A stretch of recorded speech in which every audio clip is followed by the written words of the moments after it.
안녕하세요. 공직자의 이해충돌 방지법 길라잡이 사회를 맡은 국민권익위원회 교육운영과 박지원입니다. 오늘 이해충돌 방지법을 쉽고 명쾌하게 설명해 주실 강사님을 소개해 드리겠습니다. 국민권익위원회 행동강령과 박형준 과장님입니다. 네, 안녕하세요. 방금 소개받은 국민권익위원회 행동강령과장으로 근무하고 있는 박영준입니다. 만나게 되어 반갑습니다. 2021년 5월 18일 공직자의 이해충돌 방지법이 드디어 제정되었습니다.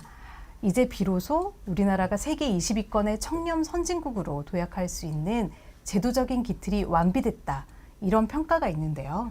네, 과장님 말씀대로 저희도 그렇게 평가를 하고 있습니다. 우리 위원회에서 소원하고 있는 부패방지권익위법, 청탁금지법, 공공재정환수법, 그리고 이번에 국회에서 통과된 이해충돌방지법으로 이어지는 부패 예방제도의 구축이 마무리되었습니다. 부패 발생 가능성을 사전부터 철저하게 예방하고 발생한 부패는 엄중 대응하는 시스템이 구축되었다고 자평하고 있습니다. 그럼 지금부터 본격적으로 공직자의 이해충돌 방지법이 무엇인지 구체적인 내용에 대해 알아보도록 하겠습니다. 강의를 듣고 계신 공직자 여러분 집중해 주세요. 과장님, 예. 이해충돌이라는 단어 자체가 좀 생소하게 느껴지시는 분들도 있을 것 같은데요. 먼저 이해충돌, 그게 어떤 내용인지 개념에 대해서 설명 좀 부탁드리겠습니다. 네, 알겠습니다. 저희 공직자 이해충돌 방지법 제2조 제4호의 이해충돌이란 그 개념을 도입하고 있는데요. 그 개념을 보면 공직자가 직무를 수행할 때 어떤 자신의 그 사적 이해관계에 관련되어서 공정하고 청렴한 직무 수행이 저해되거나 저해될 우려가 있는 상황을 의미하고 있습니다. 그렇다면 이해충돌이 있다고 해서 반드시 부패가 발생하는 건 아니겠네요. 그렇습니다. 이해충돌 그 자체는 부패가 아닙니다. 그러나 이해충돌 상황에 놓인 공직자가 그렇지 않은 경우에 비해 부정한 사익을 추구하거나 부패 행위로 이어질 가능성이 높은 것은 사실입니다. 따라서 이러한 상황을 적절히 관리하고 통제해서 부패를 사전에 예방하는 것이 바로 이 이해충돌 방지법의 제정 목적이라 할 것입니다. 또한 이를 위해 마련한 공직자가 반드시 지켜야 할 10가지 기준이 이 법의 핵심 내용이라 할 수 있습니다. 네, 그렇군요. 그런데 제가 최근 뉴스에서 약 200만 명의 공직자가 이해충돌 방지법의 적용 대상이다. 이런 내용을 들은 적이 있습니다. 그러면 구체적으로 누가 이 법의 적용을 받게 되나요? 네, 이해충돌 방지법 제2조에 따라 보면 모든 공공기관의 공직자가 이 법의 적용을 받는데요. 먼저 말씀드리면 국회, 법원, 우리 중앙행정기관, 지자체, 지방의회, 공직유관단체, 교육청, 국공립학교 등에 근무하는 공직자가 그 대상입니다. 다만 청탁금지법과는 달리 이해충돌 방지법에서는 사립학교 임직원이나 민간 언론사의 언론인은 법 적용 대상이 아닌 점을 우리 공직자분들께서 기억해 주시기 바랍니다. 네, 나는 이 중에 어떤 공직자에 해당하는지 다 좀 숙지를 하고 계셔야 될 것 같습니다. 네, 그리고 제가 보니까 이해충돌방지법 제2조에는 직무 관련자라고 하는 또 하나의 중요한 용어가 등장하는데요. 법상 누가 직무 관련자에 해당하는지도 좀 설명해 주시겠어요? 네, 지금부터 설명드릴 4가지 중 하나에 해당하면 직무 관련자로 볼 수가 있는데요. 첫째, 어떤 공직자의 그 직무 수행과 관련해 일정한 행위나 조치를 요구하는 개인이나 단체 등이 있을 수 있겠습니다. 예를 들면 공직자에게 인허가, 면허, 등록 등을 신청한 민원인이 여기에 해당될 거고요. 둘째로 공직자의 직무 수행과 관련해서 이익 또는 불이익을 직접적으로 받는 개인 단체가 있을 수 있겠습니다. 공직자가 어떤 단속 조사를 하거나 부담금이나 과태료 부과를 하고 또 취소 등을 하는 상대방이 그 직무 관련자라 할 수 있겠습니다. 또 셋째, 공직자가 소속된 어떤 공공기관과 어떤 계약을 체결하거나 그 체결하는 것이 명백한 어떤 개인이나 법인 단체 등이 있을 수 있겠고요. 마지막 4번째로 공직자의 어떤 직무 수행과 관련해서 이익이나 불이익을 직접적으로 받는 다른 공직자, 즉 다른 기관의 공직자로 볼 수 있는데 어떤 감독기관과 산하기관 관계, 평가기관과 이 평가를 받는 그 공직자의 관계, 이렇게 이해하시면 될 것 같습니다. 네, 이제부터 본격적으로 이해충돌 방지법에서 정한 아까 과장님께서 말씀하셨던 10가지의 행위 기준에 대해서 한번 알아보도록 할까요? 제가 듣기로는 이해충돌 방지법의 그 10가지의 의무도 그 2종류로 나눠진다고 들었습니다. 예, 그렇습니다. 네네. 청렴하고 공정한 그 직무 수행을 위해서 반드시 해야 할 5가지, 그리고 해서는 안 되는, 하지 말아야 할 5가지 의무가 있다고 들었는데요. 네. 이번 시간에는 먼저 공직자가 반드시 해야 하는 5가지의 신고 그리고 제출 의무에 대해서 설명 부탁드리겠습니다. 네, 과장님 말씀하신 대로 저 이해충돌 방지법에서는 공직자가 직무 수행 중에 꼭 해야 할 5가지 의무 규정, 즉 신고 관련 규정들이 5개가 먼저 규정이 되어 있는데 그걸 좀 말씀드리겠습니다. 먼저 법 제5조에 보면 사적 이해 관계자 신고 의무가 있습니다. 네, 사적 이해 관계자라고 하니까 가족이나 아니면 뭐 친척 이런 사람들이 일단 떠오르는데요. 예. 사실 듣기만 해도 막 마음이 약해질 것 같은 그런 단어인 것 같습니다. 그러면 어떤 사람들이 실제 사적 이해 관계자에 해당하나요? 예, 이해충돌 방지법 제2조 제6호에 7가지 유형의 사적 이해 관계자를 정의하고 있는데요.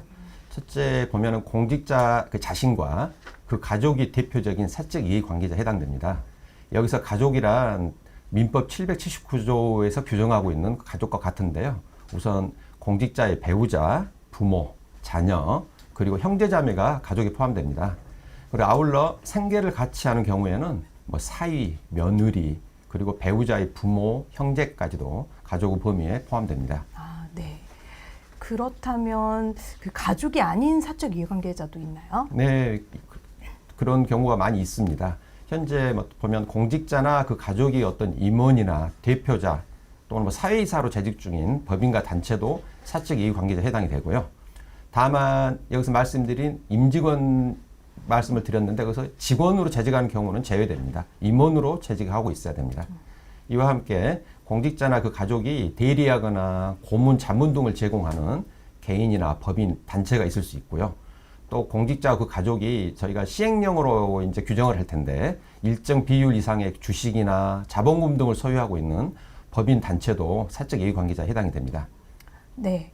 그러면 지금 현재 그 관련이 있는 사적 이해관계자에 대해서 얘기를 해주셨는데 지금 현재뿐 아니라 과거에 인연이 있었던 그런 사적 이해관계자도 있을 수 있겠죠? 예, 그런 경우도 법에 규정되어 있습니다. 먼저 보시면 공직자가 그 채용 임용되기 전에 2년 이내에 재직했거나 대리 또는 고문 등을 제공했던 개인이나 법인, 단체는 사적 이해관계자에 포함됩니다. 그리고 우리 공공사회, 공직자 사회에서 내부에서 발생할 수 있는데요. 최근 2년 이내 퇴직한 공직자로서 퇴직 일전 2년 이내에 대통령령 등으로 정하는 일정한 그 부서에서 같이 근무했을 경우도 사적 이해관계자에 해당됩니다. 아, 네, 알겠습니다. 이렇게 법에서 정한 7가지 유형의 사적 이해관계자에 대해서 설명을 해주셨는데요. 특별한 관계라고 할 수 있는 이 사적 이해관계자가 공직자의 직무 관련자다. 이런 사실을 네. 알게 되면 이 사실을 알게 된 날로부터 14일 이내에 그 사실을 기관장에게 신고해야 되는 거죠? 네, 그렇습니다. 그런데 이제 공직자 직무가 워낙 다양하고 범위가 넓어서 과연 어디까지가 신고 대상인가 하는 의문을 가질 수는 있습니다.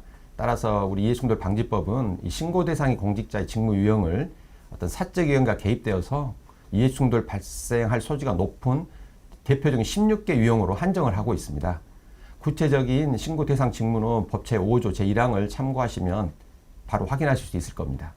먼저 보면 그 16개 유형을 보면 우리 공직자가 수행하는 직무입니다. 인허가, 뭐 단속 업무, 뭐 보조금 지급 업무, 뭐 계약 관계, 또 일선 경찰이나 검찰에서 하고 있는 수사, 재판, 공직사의 내부에서 이루어지는 채용 승진, 뭐 포상 등 16가지 직무 유형 중 본인의 직무가 어디에 해당되는지를 확인하시고 하면 되겠습니다. 네, 알겠습니다. 공직자분들께서 법 내용을 잘 숙지하셔서 어떤 사람들이 직무 관련자인지 잘 아셔야 될 것 같습니다. 예. 네, 그러면 이제 이렇게 직무 관련자가 곧 사적 이해 관계자일 때 기관장에게 이를 신고하면 의무를 다 하게 되는 건가요? 네, 그렇습니다. 여기서 이제 신고와 함께 또 한 가지 잊지 말아야 할 절차가 있습니다. 바로 회피 신청입니다. 즉 회피 신청이 이루어져야 그 직무에 대해서 계속 할 건지 말 건지 판단을 받는 절차가 있기 때문에 회피 신청까지 이루어져야 한다는 점을 좀 명심하시기 바랍니다. 아, 네, 알겠습니다. 신고로만 끝나지 않고 회피 신청까지 같이 해야 한다는 사실을 이 강의 들으시는 공직자 여러분들 잘 기억해 주시기 바랍니다. 이해 충돌이라는 개념 자체가 사적인 이해관계로 인해서 공정한 직무 수행이 저해되는 상황이라는 점을 생각을 하면 결국 10가지 이 행위 기준들 중에서 가장 중요하고 또 기본이 되는 것이 바로 이 법 제5조의 사적 이해관계 신고인 것 같습니다. 자, 그러면 이제 두 번째 신고 의무에 대해서 한번 살펴보도록 하겠습니다. 네. 네. 올해 초에 이해충돌방지법이 제정될 수 있도록 중요한 계기가 됐던 사건이 하나 있었습니다. 예. 바로 공직자들이 직무상 비밀 등을 이용해서 부동산 투기를 했다는 의혹이었는데요. 네. 우리 국민들에게 불신을 초래하는 이 같은 행위를 근본적으로 예방하기 위해서 이번 국회 입법 과정에서 공공기관 직무 관련 부동산 보유, 매수 신고 의무가 추가되었다고 들었습니다. 네, 그렇습니다. 아마 금년 말까지 제정될 우리 이해충돌방지법 시행령에 부동산의 어떤 직접 취급을 주 업무로 하는 공공기관들이 명시될 예정입니다. 여러분도 뭐 대표적으로 딱 떠오르실 거예요. 국토교통부랄지, 한국토지주택공사나 각 대도시 지역에 있는 각종 도시개발공사 등이 포함될 것으로 예상됩니다. 해당 기관의 그 공직자와 배우자는 자기 해당 기관의 업무와 관련된 부동산을 보유 매수하는 경우에 이를 알게 된 날로부터 14일 이내에 기관장에 신고하도록 하고 있습니다. 이때 부동산 업무를 직접 담당하는 공직자뿐만 아니라 그 기관에서 인사 계약 업무 등 다른 업무를 담당하는 공직자를 하더라도 해당 기관 재직자라면 그 부동산 보유 매수 신고 시 모두 신고 의무가 있다는 점을 꼭 기억해 주시기 바랍니다. 또한 해당 공직자와 그 배우자 그리고 생계를 같이 하는 직계 존비속의 관련 부동산 보유 매수 여부도 신고 대상에 포함될 겁니다. 단 생계를 같이 하지 않고 멀리 떨어져 거주하는 가족들의 부동산 거래 여부까지는 공직자가 알기 어렵다는 점을 고려해서 제외했다는 점을 좀 먼저 말씀드리겠습니다. 네, 알겠습니다. 국민들이 공직사회에 가장 실망하고 박탈감을 느꼈던 부분이 바로 직무 관련 정보를 이용한 부동산 투기 행태였는데요. 앞으로 이해충돌방지법이 시행되면 철저한 그 사전적인 관리와 점검을 통해서 이러한 국민들의 불신을 해결할 수 있으리라 제가 기대해도 되겠습니까? 예, 그렇습니다. 또 이외에도 부동산 보유 매수 여부를 신고해야 하는 공직자들이 또 있는데요. 부동산 취급을 주 업무로 하는 공공기관이 아니라 하더라도 소속기관이 어떤 택지 개발이나 관광단지 조성과 같이 대통령령으로 정하는 부동산 개발 업무를 하는 경우에도 신고 의무가 있습니다.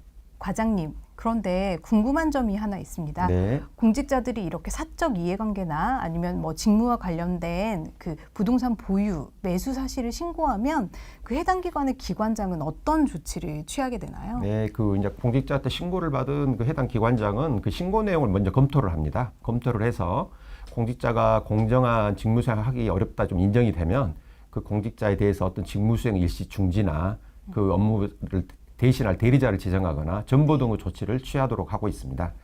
다만 이 법에서 또 예외적으로 해당 공직자가 아니면 도저히 그 업무 수행이 불가능할 직무도 있거든요. 그럴 경우나 또 공익 증진을 위해 직무를 수행할 필요성이 더 큰 경우에는 그 공직자로 하여금 직무를 계속 수행하도록 또 하고 있습니다. 그러나 이러한 경우에도 어떤 공정한 직무 수행을 담보하기 위해서 이해충돌 방지 담당관 등 다른 공직자가 그 공직자의 직무 수행 공정성 여부를 반드시 확인 점검하도록 하고 있습니다.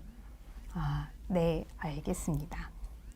그럼 이제 세 번째 신고 의무에 대해서 알아보도록 하겠습니다. 최근 그 민간 부분의 전문가가 공직자로 임용되는 사례가 증가하고 있습니다. 예, 그렇습니다. 네네. 공직사회에 활력이 되고 그리고 공직사회의 역량도 제고하는 장점이 분명히 있는 반면에 민간 영역과 그 공공부문 간의 그 유착을 걱정하는 그런 목소리도 있는데요. 혹시 이해충돌방지법에 이러한 사례들을 예방하기 위한 그런 규정도 있나요? 네, 다행히 우리 이해충돌방지법에서는 국민들의 그런 불안을 해소하기 위한 규정을 마련해 두고 있습니다. 고위공직자는 임용되거나 임기가 개시되기 전 3년 동안 본인이 그 민간 분야에서 활동했던 내역을 임용 후에 30일 이내에 제출하도록 하고 있습니다. 이를 통해서 그 기관에서는 그 고위공직자가 재직했거나 뭐 대리 고문 등을 제공했던 그 법인이나 단체에 대한 특혜 제공 가능성 같은 거를 사전에 차단할 수 있을 것으로 생각합니다. 그러면 이때 고위공직자는 과연 누구를 얘기하는 것인지 궁금증이 있으실 수 있는데요. 이해충돌방지법 제2조 제3호에 고위공직자의 범위가 규정되어 있습니다. 네, 공직자윤리법상 재산공개 대상 공직자와 그 범위가 일치하는 것으로 알고 있는데요. 네네. 대통령부터 국회의원, 지방자치단체의 장, 그리고 일정직위 이상의 법관과 검사, 공기업의 장에 이르기까지 재산공개 대상인 그 공직 임기를 시작하시는 고위 공직자분들께서는 이 부분을 꼼꼼히 챙기셔야 하겠습니다. 이제 네 번째, 직무 관련자와의 거래 신고 예. 의무에 대해서 얘기를 나눠보도록 하겠습니다. 제가 얼마 전에 뉴스를 보다가 좀 깜짝 놀란 사례가 있었는데요.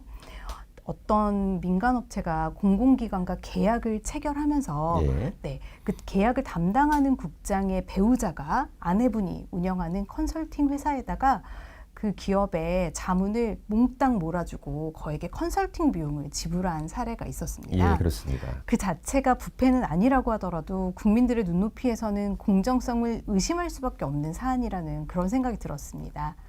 이렇게 전통적 의미의 부패는 아니지만 우리나라가 반드시 청렴 선진국이 되기 위해서 해결하고 넘어가야 되는 그런 문제가 아닌가 하는 생각이 듭니다. 예, 저도 그렇게 그 말씀에 전적으로 동감합니다. 그래서 우리 이해충돌방지법은 그러한 이해충돌 상황을 제도적으로 관리해서 부패로 이어지지 않도록 안전장치를 마련하고 있습니다. 그게 바로 우리 과장님께서 말씀해 주신 직무 관련자와의 거래 신고 규정이 그것입니다. 아, 그렇군요. 다행이네요. 그러면 그 해당 신고 의무에 대해서 자세한 설명 부탁드리겠습니다. 네, 직무 관련자와 거래 신고는 이런 경우입니다. 뭐 공직자는 본인과 그 배우자뿐만 아니라 부모와 자녀, 그리고 생계를 같이 하는 장인, 장모 또는 시부모 등이 공직자의 직무 관련자와 금전이나 어떤 부동산 등 사적 거래를 하는 경우에 이를 안 날로부터 14일 이내에 소속 기관장에게 신고하도록 하고 있습니다. 또한 그 공직자 본인이나 배우자 또 직계 존비속 등이 일정 비율 이상의 어떤 지분이나 주식 등을 가지고 있는 법인 단체가 있을 수가 있어요. 이런 경우를 특수관계 사업자로 표현을 하고 있는데요. 근데 이런 특수관계 사업자인 사람들이 공직자와 직무 관련자와 어떤 사적 거래를 하는 경우에는 또 신고 의무가 있다는 점을 말씀드리겠습니다.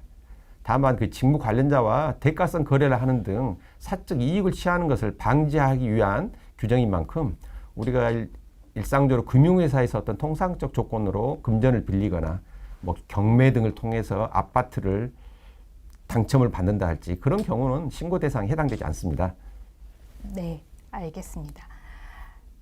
그러면 이제 마지막 신고 의무가 남아 있습니다.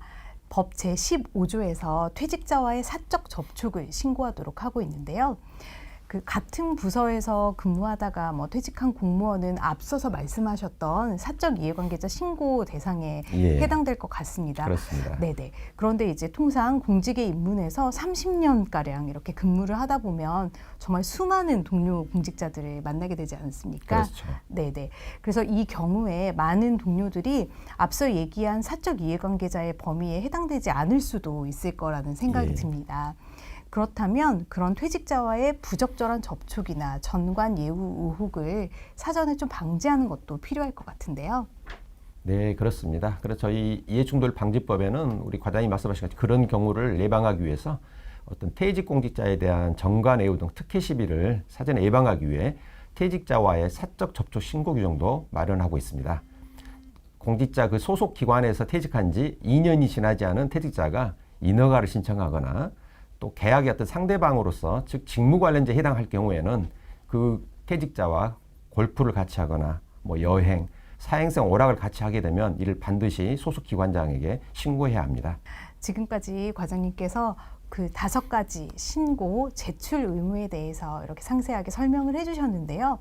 그렇다면 이 의무를 위반한 경우에 어떤 제재를 받게 되는지에 대해서도 좀 말씀 부탁드립니다. 네, 뭐 공직자가 어떤 사적 이해관계자 신고를 안 했거나 공공기관에서 그 보유 직무 관련 부동산 보유 매수 신고를 안 했거나 직무 관련자 거래 신고 의무를 위반할 경우에 우리 법에서는 징계 또는 2천만 원 이하의 과태료를 부과하도록 하고 있습니다. 또한 동시에 그 기관장은 그 해당 공직자 직무를 중지하거나 취소하는 등의 조치를 취하게 됩니다. 또한 해당 공직자의 직무가 위법한 것으로 확정되면 그 직무를 통해 공직자나 제3자가 얻은 재산상 이익도 환수하도록 하고 있습니다. 그 외에 아까 말씀드렸던 고위공직자의 그 민간 부분 업무활동 내역 제출이나 퇴직자의 사적 접촉 신고 의무 위반 시에는 징계와 더불어 1,000만 원 이하의 과태료가 부과되도록 하고 있습니다. 지금까지 국민권익위원회 행동강령과 박형준 과장님과 함께 공직자가 지켜야 할 5가지의 신고, 제출 의무에 대해서 알아봤습니다. 특히 이 5가지 의무는 명백하게 불법이나 부패라고 하기는 어렵지만 국민들께서 그동안 끊임없이 물어오셨던 그럼에도 불구하고 이건 과연 공정한가? 라는 질문에 대한 저희 공직사회의 네. 답변이라고 생각합니다. 금지가 아닌 자율적인 신고와 사전적인 관리를 통해서 우리 공직자들은 모두 안심하고 일하고 국민들께서는 우리 공직자들에게 안심하고 맡길 수 있는 청렴이 자연스러운 일상이 되는 대한민국이 되기를 희망합니다. 과장님, 지금까지 이렇게 상세하고 명쾌한 강의 감사합니다. 네, 감사합니다. 안녕하세요.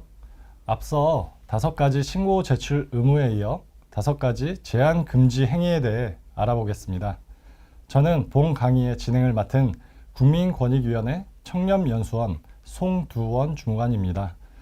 저와 함께 법의 내용을 명쾌하게 설명해 주실 이해충돌방지법 시행준비 TF 조유지 팀장님이 옆에 나와 계십니다. 팀장님, 안녕하세요. 네, 안녕하세요. 네, 이제부터는 공정성과 부패 발생 가능성이 매우 높아서 행위 자체가 제한 또는 금지되는 5가지 유형을 설명해 주실 텐데요.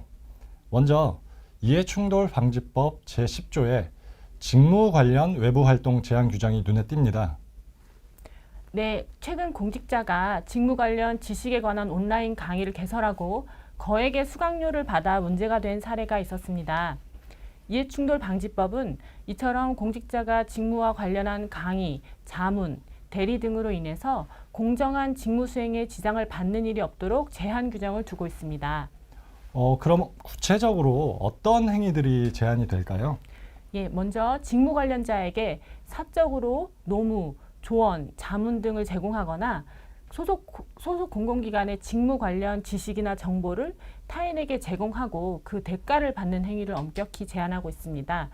다만 청탁금지법 제10조 외부 강의 등을 통해서 사리금 수수가 허용된 경우와 소속 공공기관장이 사전에 허가를 한 경우는 허용됩니다.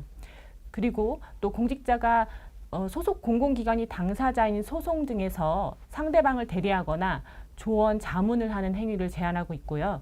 또 외국기관, 법인 등을 대리하는 행위, 그리고 직무 관련 다른 직위에 취임하는 행위도 기관장의 허가 없이는 할 수 없습니다.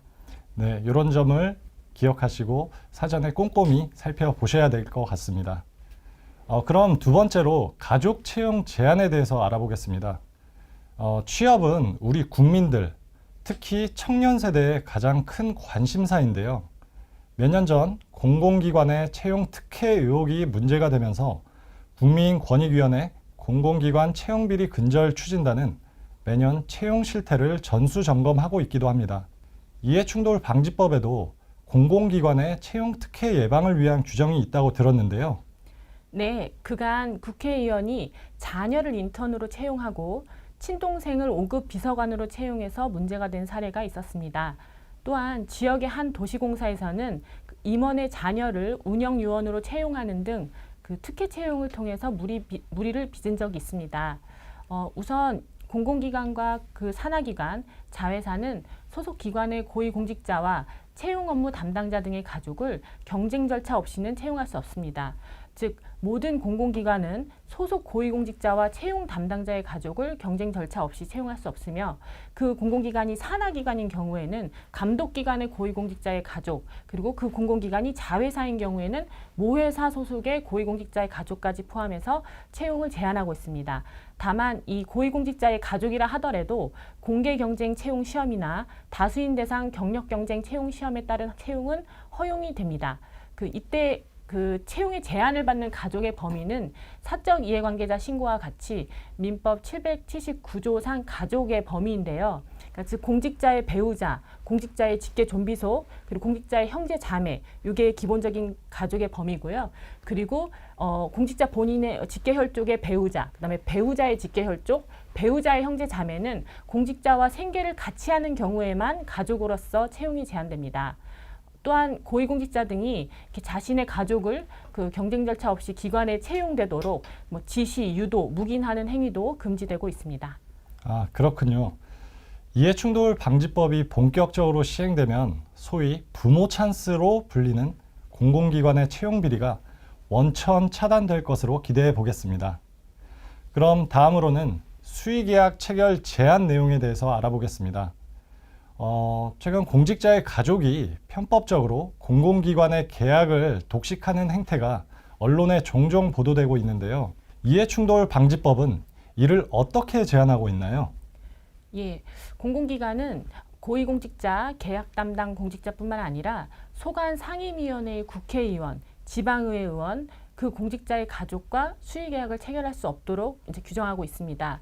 이해충돌 방지법상 수의계약 체결 제한 범위는 매우 넓어서 공공기관 소속 고위공직자와 계약 담당자, 그리고 그 기관을 직무로서 감독하는 국회의원이나 지방의회 의원, 그리고 이 공직자들의 가족뿐만 아니라 그 가족이 대표자인 법인 단체, 그리고 이들과 관련된 특수관계 사업자까지 그 해당 공공기관과 수의계약 체결을 제한됩니다.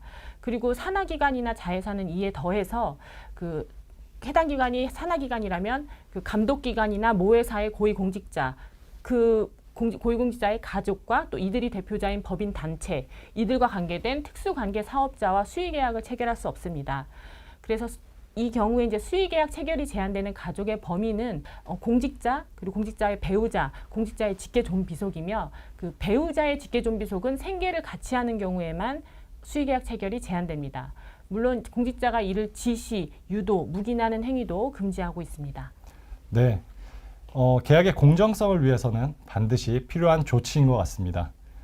그러면 다음으로는 공공기관 물품 등의 사적 사용 수익 금지에 대해서 알아보겠습니다. 이제는 많이 사라졌지만 그래도 가끔씩 공직자들이 관용 차량이나 공용 물품을 사적으로 사용하는 사례들이 남아있는 것 같습니다.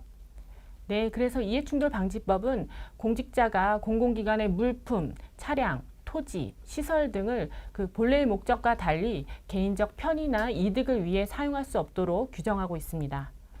네, 이를 통해 그동안 무심코 행해졌던 사적 사용의 관행이 뿌리 뽑히기를 바라겠습니다. 자, 그럼 다음으로 직무상 비밀 등 이용 금지에 대한 내용인데요. 팀장님, 이번에 설명해 주실 내용은 5가지의 제한 금지 사항 중에서 국민들의 관심이 가장 높은 내용일 것 같습니다. 최근 공직자들이 직무수행 과정에서 알게 된 정보를 이용해서 부동산 투기를 했다는 의혹이 불거져 사회적 문제가 됐었죠. 특히 이런 사안은 공직자 개인의 부패 행위에서 그치지 않고 공정한 자원 배분이나 시장 경제를 왜곡할 수도 있다는 점에서 철저한 예방 대책이 필요하다는 국민들의 목소리가 높았는데요.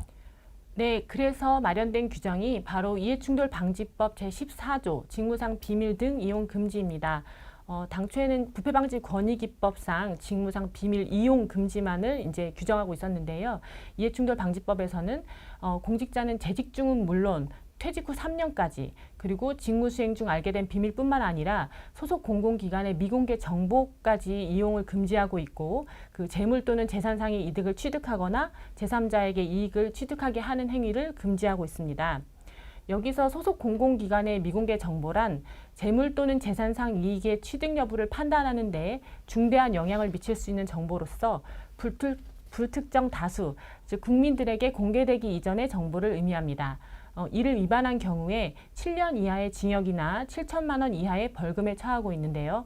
또한 이렇게 공직자가 직무상 비밀 등을 이용하여 취득한 재물이나 재산상 이득은 몰수하고 이를 몰수할 수 없는 경우에는 해당 가액을 추징하게 됩니다.